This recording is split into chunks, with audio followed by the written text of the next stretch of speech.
আসসালামু আলাইকুম ওয়া রাহমাতুল্লাহি ওয়া বারাকাতুহু।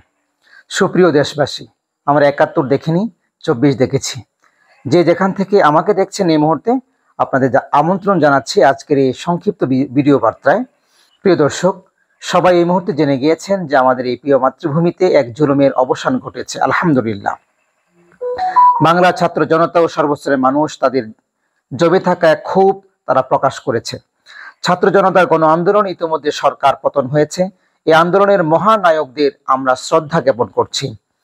মহান আল্লাহ তাআলা তাদের সর্বোত্তম বদলা দান করুন, এই মর্মে আমরা আল্লাহ তাআলার কাছে দোয়া করছি।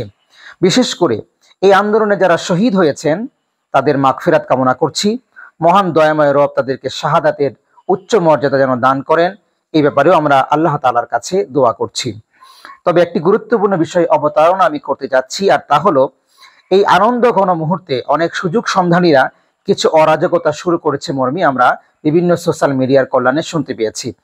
এহেন কর্ম আমাদের পুরো অর্জনটাকে ম্লান করার জন্য যথেষ্ট হয়ে যাবে। প্রিয় দেশবাসী, রাস্তাঘাটের লাইট, মন্দিরে হামলা, সংখ্যালঘু ভাই বোনদের বাড়িতে হামলা সহ রাষ্ট্রীয় অনেক গুরুত্বপূর্ণ জিনিসের ক্ষয়ক্ষতি সাধিত হচ্ছে বলে আমরা সোশ্যাল মিডিয়ার কল্যাণে দেখতে পাচ্ছি, যা কোনোভাবেই কাম্য নয়। এই সুযোগ সন্ধানীদের কোনো সুযোগ যেন না দেয়া হয়, সেজন্য প্রয়োজনে প্রতিটি মসজিদের মাইক থেকে ইমাম সাহেবদের নেতৃত্বে ঘোষণা দিন।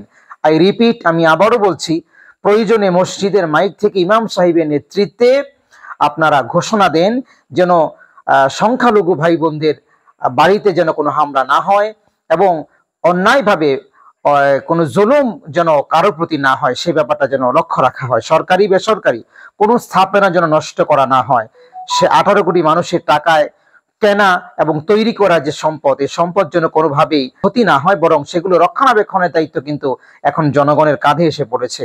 কারণ এই সম্পদগুলো যদি থাকে, আগামী বাংলাদেশে এই সুফল কিন্তু আমরাই ভোগ করব। মনে রাখবেন, মক্কা বিজয়ের সময় আপনার আমার কলিজা টুকরো নবী মুহাম্মদুর রাসূলুল্লাহ সাল্লাল্লাহু আলাইহি ওয়াসাল্লামের যে আচরণ ছিল, এই আচরণের কথা আপনাকে মনে রাখতে হবে। তিনি কিন্তু বলতে গেলে রক্তপাতহীন বিজয় করেছিলেন, সবার নিরাপত্তা নিশ্চিত করেছিলেন।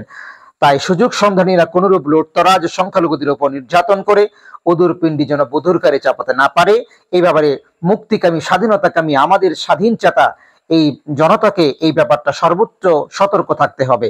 তবেই আমাদের বিজয় ও উৎসব সফল হবে বলে আমি মনে করছি। প্রিয় দেশবাসী, যারা এই মুহূর্তে আমাকে দেখছেন এবং আমার ভিডিও বার্তাটি আপনারা শুনছেন, আপনাদের সবাইকে 24-এর স্বাধীন বাংলাদেশে স্বাগতম জানাচ্ছি।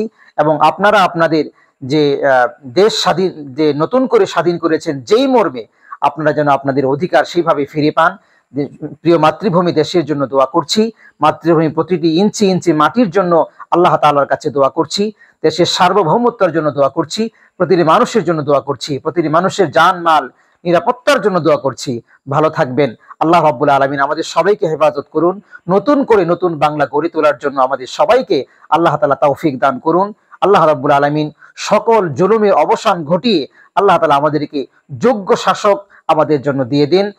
আমরা যেন স্বাধীন বাংলাদেশে যোগ্য শাসকের অধীনে আমরা আমাদের ধর্মীয় স্বাধীনতা এবং নিত্য প্রয়োজনীয় জিনিস আমাদের মধ্যবিত্ত নিম্ন আয়ের মধ্যবিত্ত মানুষের হাতের নাগালে আসতে পারে এবং দেশ যেন সুন্দরভাবে চলতে পারে। আল্লাহ তাআলা আমাদের সেই তৌফিক দান করুন। ওয়া আখিরু দাওয়ানা আলহামদুলিল্লাহি রাব্বিল আলামিন। আসসালামু আলাইকুম ওয়া রাহমাতুল্লাহি তাআলা ওয়া বারাকাতুহু।